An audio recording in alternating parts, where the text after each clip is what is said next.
जंगल के बीच कॉटेज।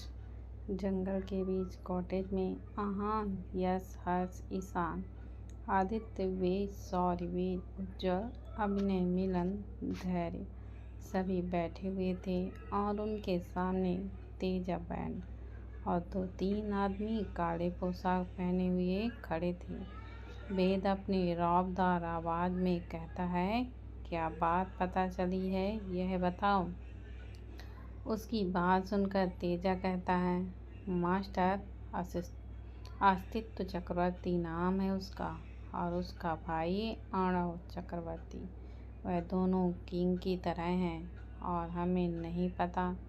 हमने बहुत पता लगाने की कोशिश की है कि वह सभी क्या करने आए हैं। आखिरी बार हमने उन्हें आर्मेनियों के जंगलों में देखा था और हमें यह पता चला था कि वहाँ पर हमारे कौम के लोगों के ऊपर उन लोगों ने हमला भी किया था और अभी वह सभी यहाँ मसूरी, देहरादून, ऊटी, गोवा, उड़ीसा, भूटान की तरफ अपने लोगों को फैलाए हुए हैं।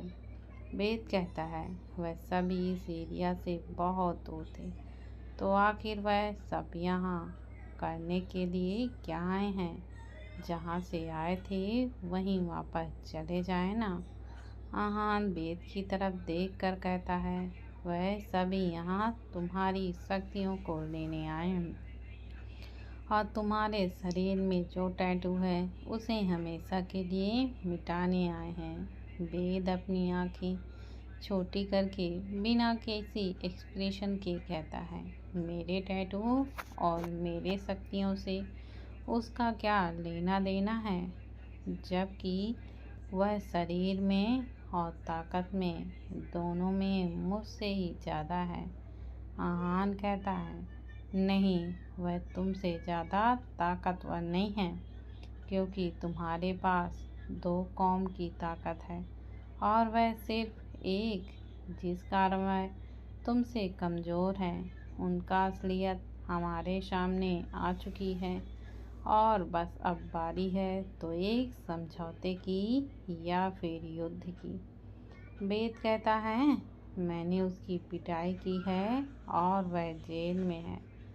बैंड कहता है, सॉरी मास्टर, लेकिन उनका रिहाई दोपहर के समय ही हो चुकी थी, क्योंकि उन्होंने अपने पावरफुल बैकग्राउंड का इस्तेमाल किया है।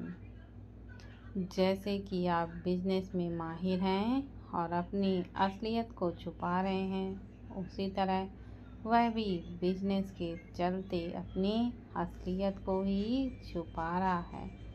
लेकिन सिर्फ इतना फ़र्क है कि वह एक इलीगल काम करता है, लेकिन फिर भी कोई उसका कुछ भी नहीं बिगाड़ पा रहा है। वेद अब एकदम गुस्से से कहता है, और तुम यह बात मुझे अब बता रहे हो?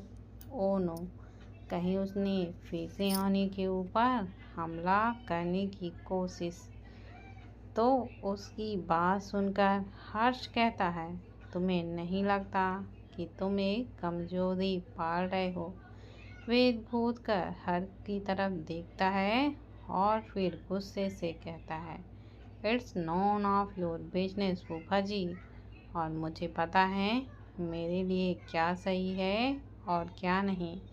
मैं अपनी योनि को बहुत अच्छे से संभाल सकता हूँ, इसलिए आप प्लीज़ हम दोनों के बीच में मत आइएगा।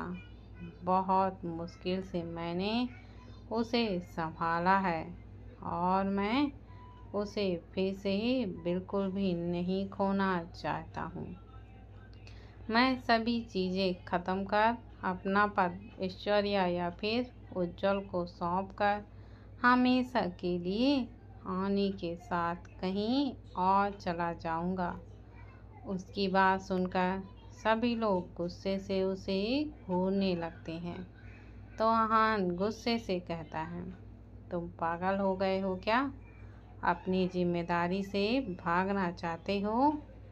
यह बात याद रखना वेद, कि जो ताकत तुम्हारे विरासत में मिली है तुम्हें, उन्हें आजकल के लालची और नॉर्मल इंसान पाने के लिए क्या कुछ नहीं कर रहे हैं। और जो ताकत तुम्हें मिली है वह तुम्हारे दादा दादी, नाना नानी और न जाने कितने लोगों के बलिदान के बाद ही मिली है। इसलिए ऐसे उसे ठुकरा कर मत जाओ। इस आहान का साथ देते हुए कहता है, आहान बिल्कुल सच कह रहा है वेद। तुम्हें नहीं पता, मेरे डैड ने तो अपनी जान भी दे दी थी तुम्हारी माँ को बचाने के लिए और तुम्हारे अंदर पल रहे इस ताकत को बचाने के लिए। इसलिए तुम यह सब करना बंद करो। हम तुम्हें औनी से अलग नहीं कर रहे हैं। बस एक बात याद रखना, कभी अपने फर्ज के बीच में प्यार को मत लाना, वरना फर्ज तो तुम निभा लोगे लेकिन अपने प्यार को खो दोगे। वेद उसकी बात सुनकर सहमत होता है। तभी आहान कहता है, तुम तो कह रहे थे कि कनिष्क के बारे में, यह कौन है? वेद कहता है, वह तो हमारे ही कॉलेज में ही पढ़ता है। जब हम सब लोग गोवा ट्रिप में गए थे ना, तब भी मैंने उसे गोवा में ही देखा था। मुझे पता चला है कि वह क्या नाम था उसका? हाँ, याद आया, आर्यन चौधरी का बेटा है। यह सुनकर ऐश और आहान दोनों की आंखों में पुरानी दबी हुई अंगारें फिर से जल उठते हैं। ऐश कहता है, तुम्हें पूरा यकीन है ना कि वह आर्यन चौधरी का ही बेटा है?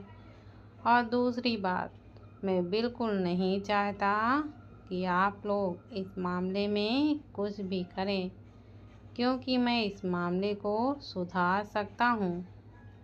और कनिष्क जब तक मेरे ऊपर या फिर मेरे किसी काम के ऊपर अपनी बुरी नज़र नहीं डालता है, तब तक मैं भी अमन और शांति से बिल्कुल रहना चाहता हूँ।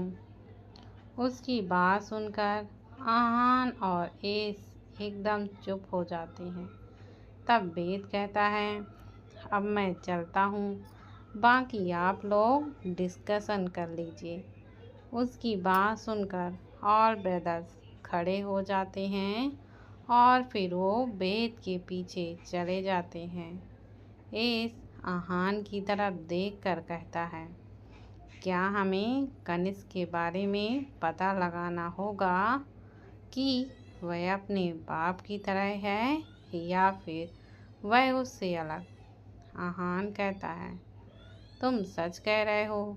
मुझे तो नहीं लगता कि वह अपने बाप की तरह है, लेकिन एकाएक आर्यन का बच्चा कहाँ से पैदा हो गया? आदित्य, जो कि चुपचाप से उन सभी की बातों को सुन रहा था, वह कहता है, तान्या और आर्यन का बच्चा, वह जो कि अनिका और पिया की फ्रेंड थी। जिस रात आर्यन पिया के साथ वह सब करना चाहता था, उसी रात उसने तानिया को अपनी हवस का शिकार बनाया था और उसी की तरफ से कनिष्क पैदा हुआ था।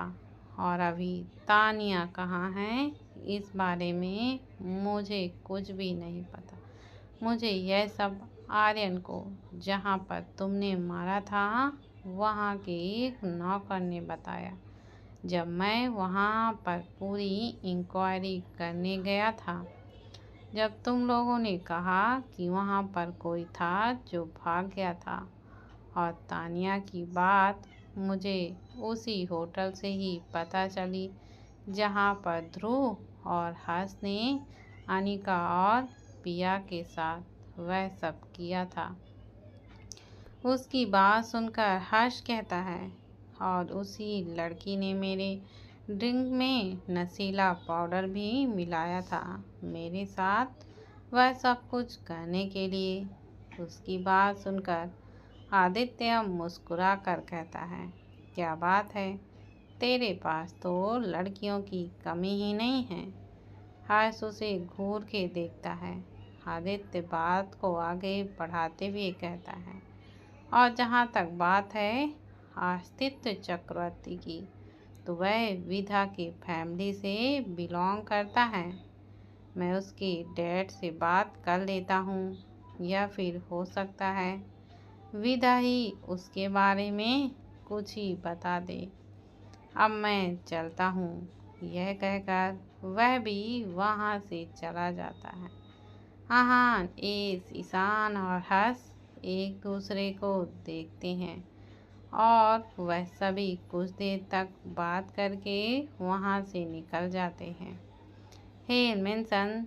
जब वेद मेंशन पहुँचता है और अपने कमरे में जाता है तो उसकी आंखें फटी की फटी रह जाती हैं, क्योंकि वहाँ पर अवनी डरी सहमी सी बैठी हुई थी और लगातार प्रोजेक्टर की तरफ ही देख रही थी।